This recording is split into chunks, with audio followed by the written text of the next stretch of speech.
Hi guys, welcome back to my channel. I hope all of you are doing amazing.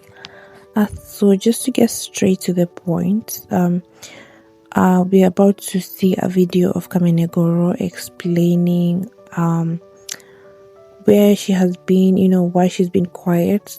And actually early this year we had seen some photos of her circulating. She was in hospital, so that is what she's gonna be talking about in this particular video. So stay tuned and find out how she's been and how she's currently doing. And yes, please don't forget to subscribe to this channel to get more updates on Kenyan content and everything else. In January I almost died. Guys, I was left with like 12 hours. Wagwan, my loves. How you doing? Been a minute, yeah? I'm sorry. Kind of been going through the most, and I don't even know how I'm doing this video, but I was challenged by two of my friends to just stop hiding. Not that I've been hiding, but I kind of just dug myself into a dark hole. So I'm gonna say Happy New Year right now, because we haven't really touched base. So Happy New Year. And I think it's Happy New Year for me because I feel like I want to start my life from this point moving forward. I hope we can do it together. So what happened? I'd been sick for a while. I just didn't know how sick I was from around last year, November. But in January, I almost died. Guys, I was left with like 12 hours. The window between life and death for me was 12 hours and 4 amazing doctors. And so I had sepsis and peritonitis in my abdomen. They removed 5 liters of pus from my abdomen, and up until now there's still a whole lot of questions of where it came from. My kidneys were also shot because of the work of fighting the infection and the level of pain I was in. Guys, it's while I was on dialysis, I was in ICU, I was in HDU, I got pneumonia, one of my lungs collapsed. It's not been easy, and I don't know, maybe it's because of the pressure of what I have to do, or how you have to be, but I've been trying to carry it around with as much grace as possible. But it rocked my world. It really did rock my world. And why am I doing this? I want to say thank you first and foremost, and I also want to reach out to you who's probably in the same position as me, and just let you know that we're in this together. So first and foremost, the first people I want to say thank you to are baby girls. Baby girls who encouraged me, the baby girls who I met while we were doing those deadly walks in the ward. Yeah, I kind of had to learn how to walk again. We were there for each other. I want to say a very special thank you to the amazing nurses who walked with me through this very treacherous journey, from the nurses in HDU, in ICU, to the baby girls in St. Andrew's ward. Thank you for giving me the care and the love that I couldn't give myself before I felt sick, as I was sick, after. There's no way I would have gotten through it without you guys.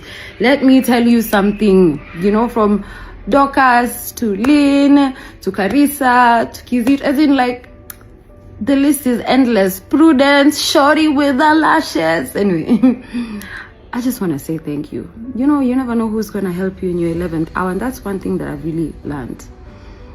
Big up to St. Andrew's ward and the baby girl nurses. You guys are absolutely everything. Guys, recovery, let me just say the way it is. Recovery has kicked my ass.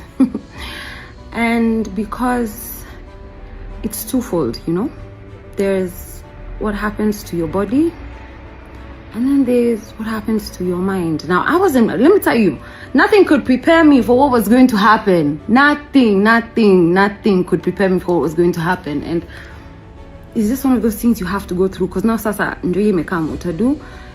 But first of all, my body was ravaged. I have a long scar that runs from here till like Huku. But we survived. I survived, right? I got pneumonia afterwards. To a point I was asking, now one of my lungs collapsed, so I had to get it. Your guys is wild.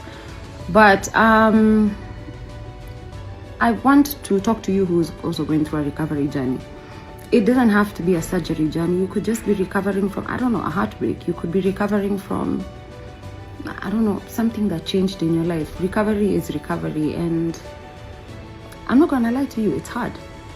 It's hard, and it's lonely, and it sucks because no one really understands what you're going through.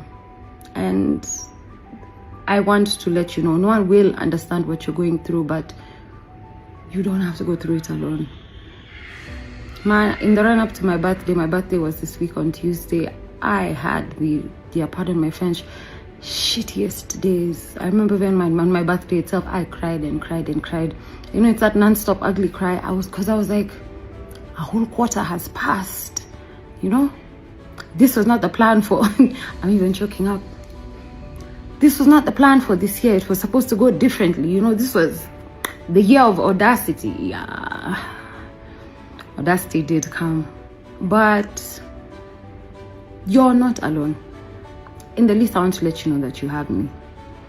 Because I felt very lonely in this journey. Because like I said, not everyone gets it.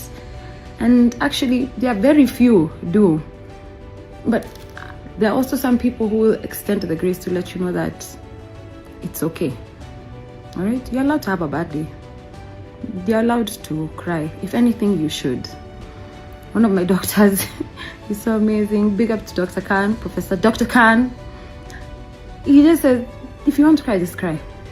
The other day he came into my room as the usual ward runs, and he found me crying, and they were trying to take, there's this blood test called blood gas or something like that, and they were trying to get it. It's a very, very painful extraction.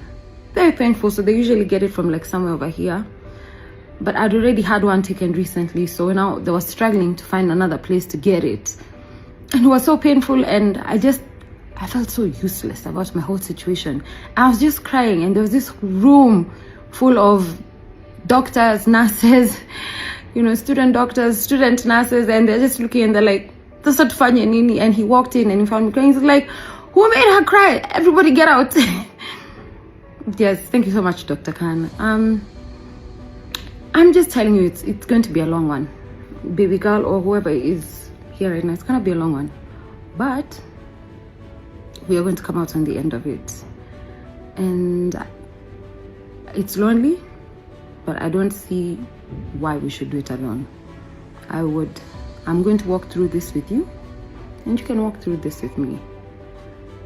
I will do my very best on my good days, when I have them, on my bad days, to talk to you, but let's just see what next. And most essentially, just always know what has happened to you has changed you for a fact, but it does not define you.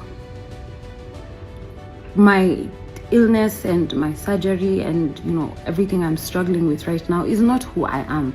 But has it changed me? Yes, I am definitely not the same person. And you should also allow yourself to come to terms with the fact that you're not the same person, and it's okay. So grieve the old you, and let's now move into the new you. So let's do this thing. I'll talk to you again, my loves. But if you've clocked today, we did today. Take thumbs up and keep it moving. Love you so much.